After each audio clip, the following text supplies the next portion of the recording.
Hi అండి, వంకాయస్ కిచెన్కి స్వాగతం. ఈరోజు మీకు ఒక ట్రెడిషనల్ గొంత పొంగనాలు చూపించబోతున్నానండి. ఈ లోపల మీరు వంకాయస్ కిచెన్ని సబ్స్క్రైబ్ చేయండి, షేర్ చేయండి, లైక్ చేయండి, కామెంట్ చేయండి, అలాగే పక్కనే ఉన్న గంట కొట్టండి. అదేనండి పెసరపప్పుతోటి గొంత పొంగనాలు అనమాట.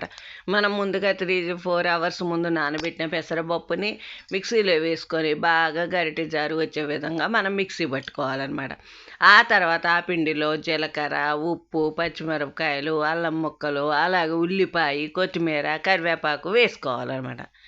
ఆ తర్వాత ఇదంతా బాగా కలుపుకొని గొంత పొంగనాల పెనాన్ని మనం పొయ్యి మీద పెట్టుకొని అన్నిట్లో కొద్ది కొద్దిగా నూనె వేసుకొని అన్ని గొంతల్లోనూ ఈ పొంగనాల పిండి పోయాలి. ఆ తర్వాత మూత పెట్టి కొద్దిసేపు ఉడికిన తర్వాత మళ్ళీ వాటిని తిరిగి తిప్పి కాల్చుకోవాలన్నమాట.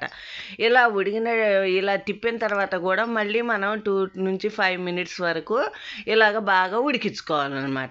ఇలా ఉడికిన గుంత పొంగనాలని మనం ఒక ప్లేట్లోకి తీసుకొని మనం కారప్పొడితో కానీ ఏమన్నా ఇంతకుముందు ఆల్రెడీ మీకు నేను చట్నీ వీడియోలు చూపించాను, అలాగే పప్పుల పొడి చూపించాను. ఏదో ఒక దాంతో ఈ పొడిలతోటి మనం అద్దుకొని తిన్నట్లయితే ఈ గొంత పొంగనాలు ఎంత టేస్టీగా ఉంటాయంటే అలాగే మృదువుగా కూడా ఉంటాయి. ప్రతి ఒక్కళ్ళు కంపల్సరీ గొంత పొంగనాలను ట్రై చేయండి.